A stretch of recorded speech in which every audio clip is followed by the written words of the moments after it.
What's up, YouTube? It's your boy Ziggy Doom. How's everybody doing? Good, I hope. I was gonna do this podcast about some other topics, but I read about some disturbing news today, and I just felt, you know what? At some point, I should speak on certain things because many people may not know how I feel about politics, religion, and real sensitive subjects, because I know how people can be offended or their viewpoints swayed by those things. And I don't really care about people's viewpoints and opinions, but I feel that once people do get certain views and outlooks on people, then they don't listen to their message anymore. And I don't think that's okay, because you can learn from people that you don't agree with. You can even learn from people you don't like. But I tend to stay on the fence away from certain sensitive topics, because I feel that if someone wants to know, they can personally ask me and I can give them my take on it. But this right here it's like, okay, let me speak on it. All right. Sunday at Delta State University in Mississippi, 21-year-old male, black male, named Trey Reed was found hanging from a tree. Sunday. Okay, Sunday of 2025, not Sunday of the 1800s. Sunday of 2025, a black man found hanging from a tree. Now, we also know that last week, Charlie Kirk got shot giving one of his speeches. And we know how much coverage that got. So once again, we have a dynamic and where coverage gets talked about one thing and not another. And I don't control the media, so I can't tell the media what to cover and what not to cover. I can only control what I put out through my podcast and my social media. And I felt that I should put something out regarding this situation. My friend, shout out Darnice, she wanted me to give her a shout out. That woman is like crazy in love with me. She wanted me to give her a shout out. She was telling me about a conversation she had with her brother. And he's biracial. He's half black, half white, and his viewpoints on the Charlie Kirk situation. Now, everyone is entitled to their viewpoints. Everyone is entitled to their opinions. But your opinion isn't better than mine, even if you have more facts to back it up. Your opinion isn't better than mine. That's why there are opinions and everyone has them. So if you want to give me your opinion about something, then you should be able to take my opinion. You shouldn't shut the conversation down with, well, I don't care. It is what it is. I said what I said. Because once you do that, then all that tells me is you're not smart enough to think or listen or understand outside of your box, your circle, or whatever you have around you. You're not willing to listen to anything else. So if you're going to be that way, then keep your opinion to yourself. Don't bring your opinion to me, because I'm going to give you my opinion. And in this situation, let's not be delusional, because there are some people that think racism isn't real. They think it's not a thing. They think that it gets blown out of proportion. First of all, I don't know how racism can get blown out of proportion. Racism is bad, no matter what side it's coming from. But I understand racism is a real thing. I also know that opinions about racism can be very sensitive. But I just want to give y'all some enlightenment on certain things, right? First of all, death should never be celebrated. It's something that no one should just celebrate, because no matter how you feel about a person's death, there are people that feel completely different, right? So I'm not a fan of celebrating death. Death is unfortunate. It's unfortunate, and I don't wish it upon anyone. Charlie Kirk, his death was unfortunate. He has the right to say whatever he wants to say at his speeches and in America, you know, freedom of speech. He has his right. You don't have to agree with it. You don't have to support him, and you don't have to like him. But you shouldn't celebrate his death. It shouldn't be something like, you know, oh, Charlie Kirk passed away. Yeah, good for him. That's what he get, yada, yada. You know, he did say some ironic things, but you still shouldn't, I don't think you should celebrate his death, anyone's death.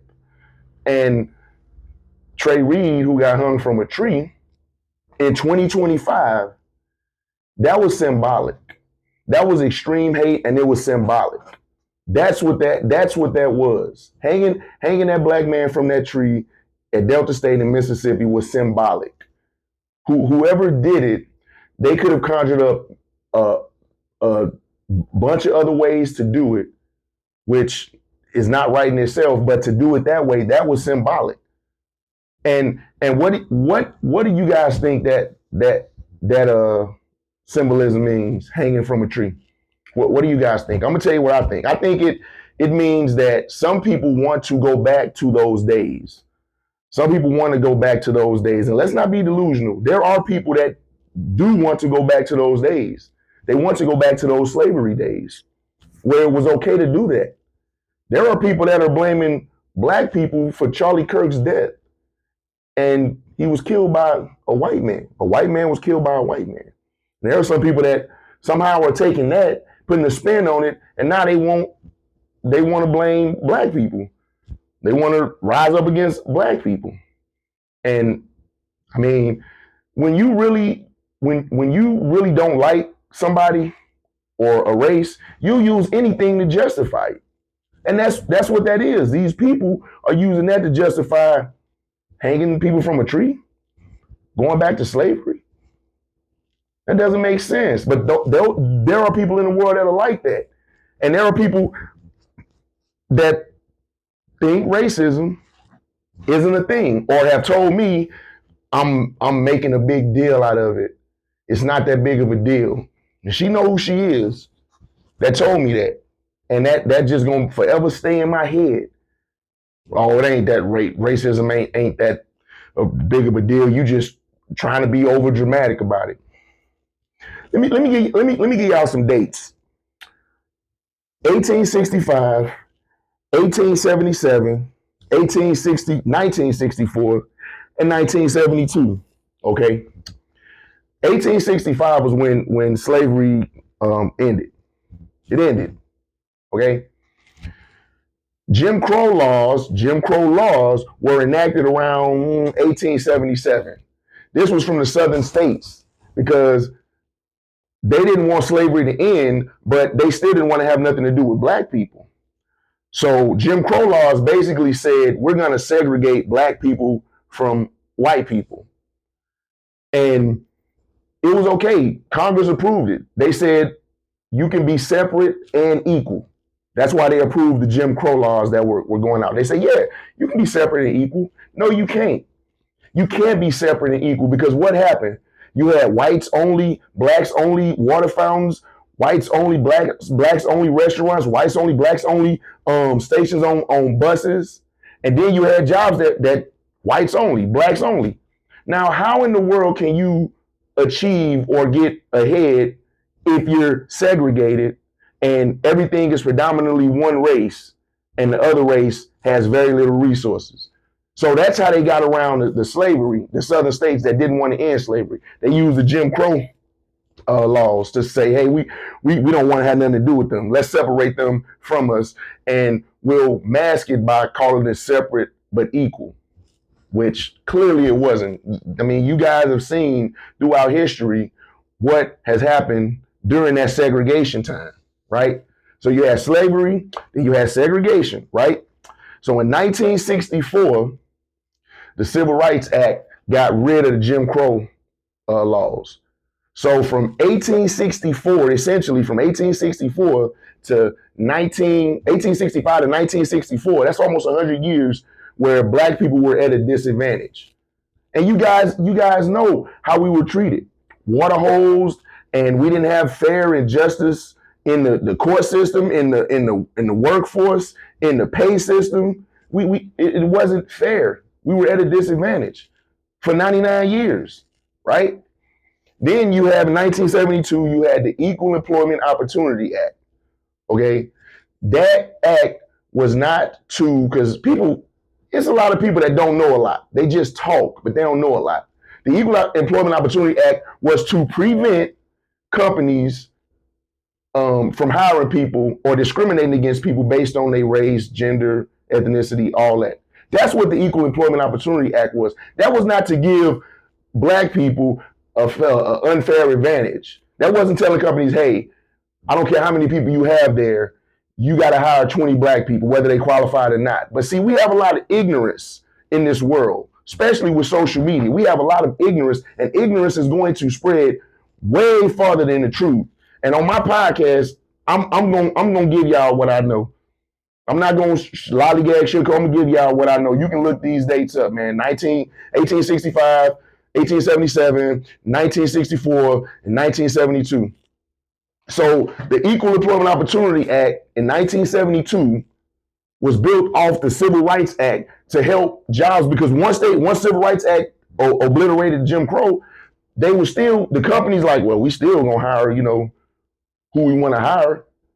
And if I look at you and your name on a paper say Shaquita or Tamika, I ain't gonna hire you, regardless of qualifications. That's not the same as saying no matter what, you gotta hire 20 people, 20 black people. Okay. Now, there was somebody that said a couple of things. They said the Civil Rights Act was a mistake. They said there should be more executions by guns. They said if their pilot was black, they would be concerned about his qualifications. Guess who said that? Charlie Kirk. Charlie Kirk said all those things. The man said the Civil Rights Act was a mistake. How was the Civil Rights Act a mistake? If we're talking about equality and freedom and fairness, how was the Civil Rights Act a mistake? So then was slavery ending a mistake? I don't understand how some people are so indifferent to racism to the point where they will say it doesn't exist or it's not that big of a deal. Now, if you've never experienced racism, right? You live in a town where everybody is predominantly your ethnicity. That's all you've known. Yeah, you may not experience racism, right? But that doesn't mean it doesn't exist. Okay? I can tell firsthand numerous times I have been discriminated against just off of my appearance. Someone looks at me, they gonna think the worst. With the dreads and the hat and the hoodie, they gonna think the worst because of the color of my skin. And you can't tell me it's all in my head or I'm being overly dramatic. No, I've been in these situations where I've been pulled over by cops and they literally they had 5 cars lined up trying to find drugs in my vehicle. Dogs sniffing my tire because they smell weed in my vehicle. And those are just some of the examples, and far as hiring or anything in the job world, I don't ever remember me getting a job or a position or a title because I'm black. Never. Well, let's just give it to him because he's black. Never. Anything I got, I had to work for. I ain't complaining about it. I ain't say, well, I can't get this job because I'm a certain color. I never did that my entire life. I never pulled that card, ever. I know who I am. I know my knowledge. I know my abilities. I don't care what you think about me and my skin color. If I want something, I'm going to get it. And if you don't give it to me, you're going to have to explain to where it makes sense. Whoever's the most qualified on paper, okay.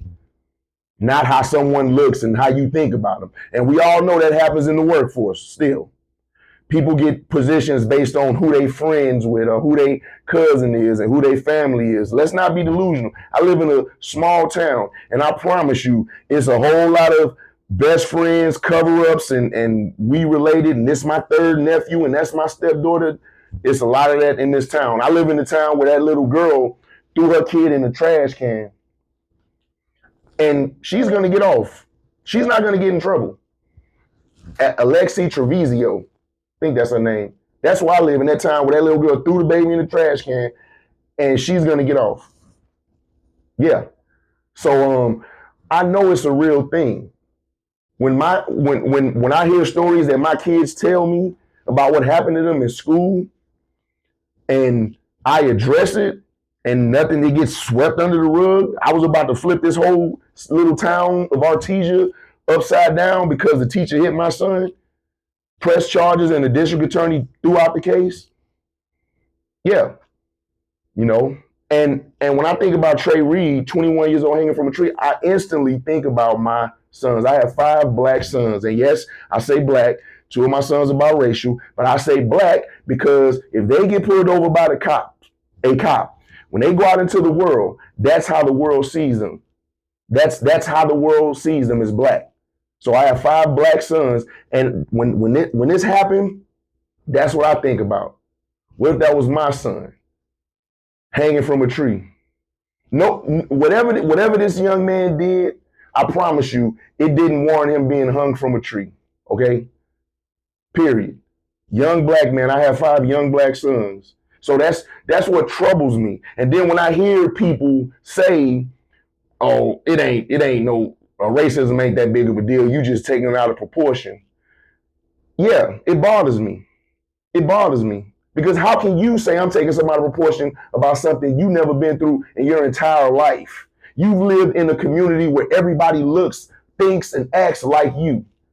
And to tell me, when I go in that community, "Oh, you just taking racism out of proportion. It's not that big of a deal." Excuse me? I'm not. I just experienced it, and you don't. So that's what got on my bird. And I was really gonna go a different way with this podcast. Y'all know I just came off vacation. It was bittersweet, but it struck a nerve with me. And I'm like, you know what? My viewers, my true followers and supporters, I need to let them know whatever I look like, however I act, however I'm perceived, one thing that no one on this earth can tell me or take away from me is my intelligence. I didn't get my intelligence from the news, CNN, NBC, ABA, AB, whatever. I didn't get my intelligence. I didn't get my intelligence from a 15-second TikTok or a 3-minute Instagram or a video of Farrakhan. That's not me. I read books. I read books.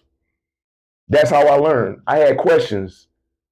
So if I'm telling y'all something, I try to make sure I have the facts first before I just go running my mouth about my opinion. And it don't have to be popular. But this is ridiculous. And this is troubling because what's gonna be done? How many people even knew about Trey Reed and his situation? How many times have you seen it on the news, in the media? Charlie Kirk, on the other hand, how many times did you see it? You got politicians from both sides, giving their condolences, which is fine. Okay. I ain't heard nothing about Trey Reed. And it's not, Charlie Kirk is way more popular, influential, known than Trey Reed. But we talking about the heinous acts. This man was hung from a tree. This young man was hung from a tree at a college. That's heinous. Heinous. That is an extreme hate crime. It's symbolic. He wasn't shot in the head or sawed in half or his eyes poked out or poisoned. He was hung from a tree, a black man. That is symbolic. So you don't think there's racism? And let me say this. I am pro-black. Okay? That does not mean I am better than any other race or I think less of any other race. I'm pro-black. I'm black. I've been black my whole life. So yes, I'm pro-black. I'm going to put my race first. What that means, because I know how the internet thinks, that means everything about me I'm proud of. Everything. When I look in the mirror, I'm proud of being black. When I walk outside, I love being black. Now the day I woke up and I said, man, I sure wish I was another race. No, I love being black. I love my locks. I love this look, this big old nose, these big old shoulders. I love it because that's what I was born with. That's what I look in the mirror every day and I embrace it. And none of that will stop me from achieving success. It hasn't. Anything is challenging, but I'm not going to make no excuses. I come from the mud. That's what I come from. But I didn't let that hinder me from being great.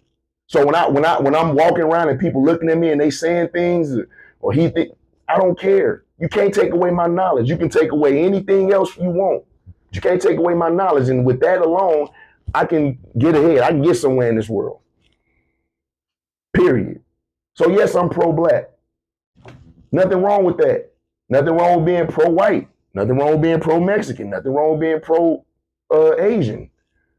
But that doesn't mean that I think my race is better. Some people, they think their race is better because they're pro or whatever. No, it's not better. It's different. It's not better. And the teachings right now and the way the politics and this world is going, I feel bad for the young people coming up because they're asking 10-year-olds political questions in school. How is a 10-year-old gonna know anything about politics in school? Why are they even asking those questions? I think it's indoctrination. This ain't no conspiracy theory or whatever, but why are you asking a 10-year-old about politics? You can talk about the three, the judicial, executive, legislative branches, but why are you asking them about politics? You know, do you think Donald Trump is a good president? Why not? 10 years old. I don't know. And I'm not going to teach my 10-year-old about politics. I'm not doing that. Because my views on politics are pretty baseline, you know, but I also understand politics. I'm not one of these people that just, let me wake up, throw on makeup and look cute. Let me wake up and flash my money. I actually know stuff. I try not to get into those lanes because once again, I know how sensitive they are and I have a very sharp tongue. I offend a lot of people. But this right here, this just touched me. It's like, you know what? I'm going to say something. And that's just some enlightenment for you guys. Those dates, how Equal Employment Opportunity Act, Civil Rights Act, Jim Crow laws, end of slavery. Segregation didn't really end slavery. It just separate but equal.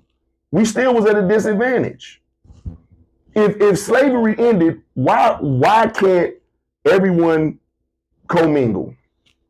Why? Because obviously one race thinks they better than the other race, and they don't want to be involved in them. They don't want them in their neighborhoods. They don't want them at their jobs. They don't want them in positions of power in their job. They don't want that.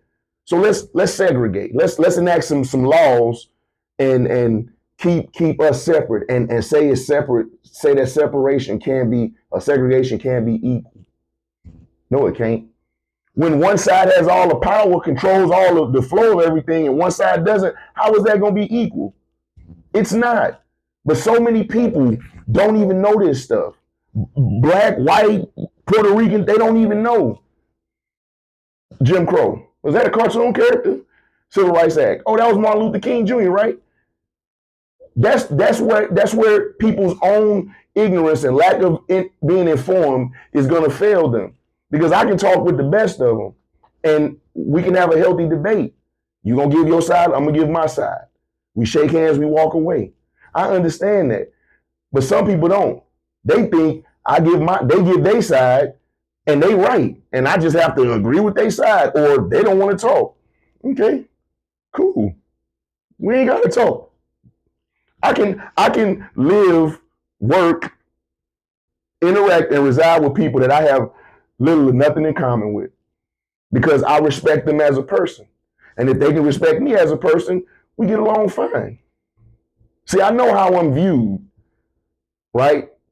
I look a bit intimidating. I look a bit unruly. I look a bit hood, little bit thug. If I don't open my mouth and I walk in the room, I know how I'm viewed. But the people that know me, you know, looks can be deceiving. Okay. But I'm I'm smart enough to know when to not engage in a conversation. Some people don't know how to do that. They have to give their opinions. They have to voice their opinions and say their spiel. They can't walk in the room, sit down, and be quiet and mind their own business. Those are the people that's concerning for me, because why do you feel you have to say something every time somebody else says something? Why do you feel you need to speak? Even if they ain't talking to you, why do you feel the need to give your 2 cents? Just sometimes it's okay to just stop talking. That doesn't mean you don't know anything. That doesn't mean you think you better or whatever. That just means it's not your place.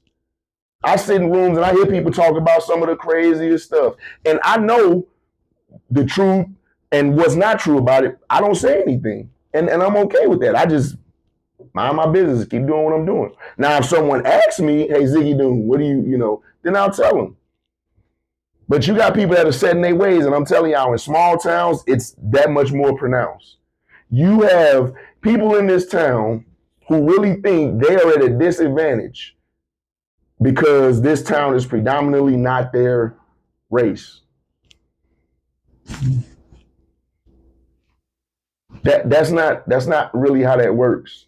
Okay, there are rules. There are rules and regulations. There are laws. There are qualifications, checkoffs. If you meet all that, then you're not at a disadvantage. Now, when you don't meet that criteria, then you're not eligible for it. Period. What are we what are we talking about? What are the requirements for this? Okay, I don't have that requirement. Okay, when I don't get it. You can't say, well, everybody else gets it, but everybody else meets their requirement. So you're not at a disadvantage. You just don't meet that requirement. How is that not fair? You don't meet the requirement. Find a way to meet the requirement if that's what you need, but don't say it's not fair. But putting your hands on my child in a school, how do you justify that? I don't think teachers should touch students. I don't think teachers should high five students, give them hugs, pat them on the back. I don't think none of that should happen in school, because how do you know when a teacher patting somebody on their back because they proud of them or because they annoyed by them and they hiding it? Oh, I fist bump everybody, Well, don't fist bump my child. How about that? Don't touch my child. And guess what? My children know don't touch teachers. All that touching stuff, I don't, for what? What does it reinforce? I ain't never needed to be touched by a teacher to get the lesson in the classroom. I ain't never needed to be touched by a coach to understand the playing football. Oh, well, I was having such a hard time in school, and then my teacher came and punched me in my back, and now all of a sudden I just got an A. Nope. Because if the roles was reversed and my black son punched that teacher and say, oh, it was just that's my favorite teacher. Then y'all know it. Y'all can say, oh, it ain't no big deal, but y'all know it. My son punched a teacher. It's not gonna, if that teacher cries wolf, oh no, that's assault. A closed fist, hitting somebody, that's assault. But apparently when the teacher did it to my son, it wasn't assault. I was finna flip this whole town. I did everything in my legal power that I could to protect my son, and the district attorney shot it down.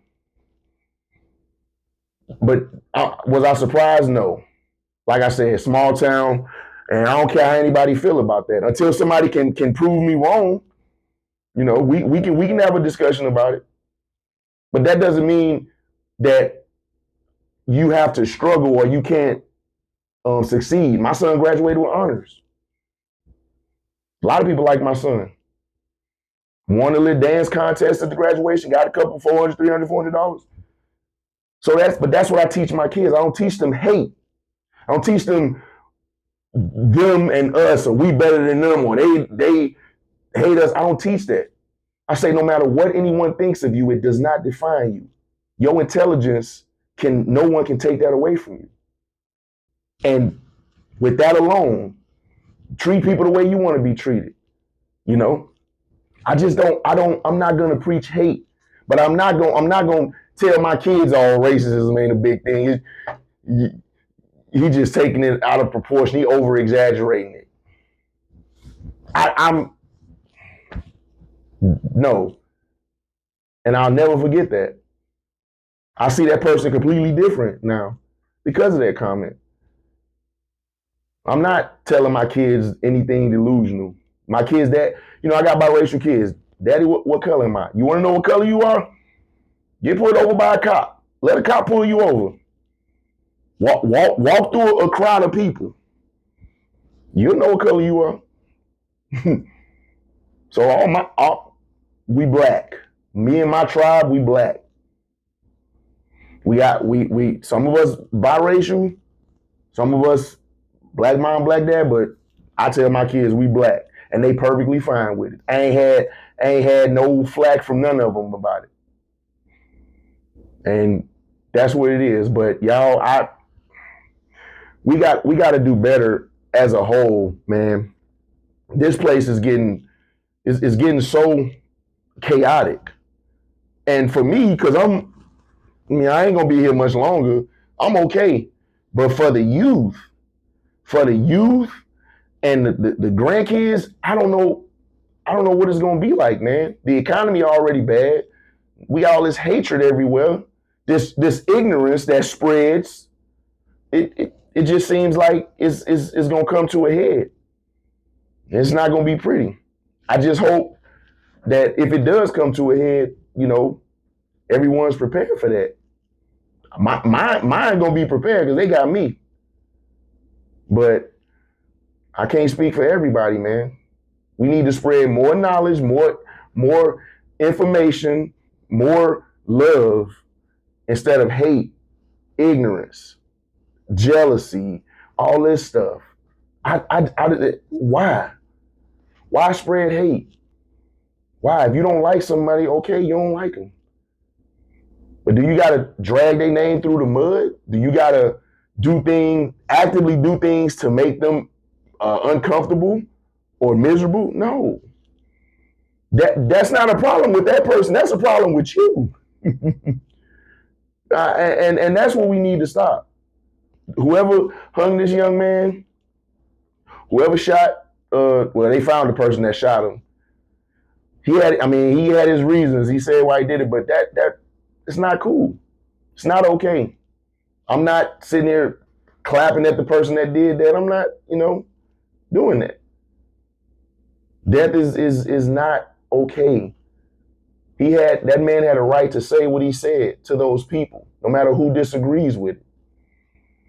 That young man didn't need to be hung from a tree. That is so symbolic. Both of these, right? The guy that killed Charlie Kirk, he killed him with a gun. And Charlie Kirk, ironically, was saying that more people need to die in public executions by guns. That's very ironic. But it's still equally as bad. The guy getting hung from a tree, that's a symbol. Someone wanted people to see that and get stirred up, sending a message. And what is the message you think they sending? Is it, racism ain't that big of a deal. You just blowing it out of proportion. Is that the message you think they sending? I don't understand it, man. People, and that probably does contribute to me being so introverted and antisocial, because people in crowds really make me mad. The things I hear, the actions that they do. And I'm not saying all actions. I know how to conduct myself in a crowd. I know how to talk to people. I know how to socialize with a myriad of people from the hood to multimillionaires. I know how to conduct myself. But my comfort zone is by myself. That's my comfort zone. That's where I know I'm gonna have peace and tranquility and not some foolishness just pop up. I don't have to hear people say, oh, if you doing a protest in the street and I'm in the car, I'm gonna run you over.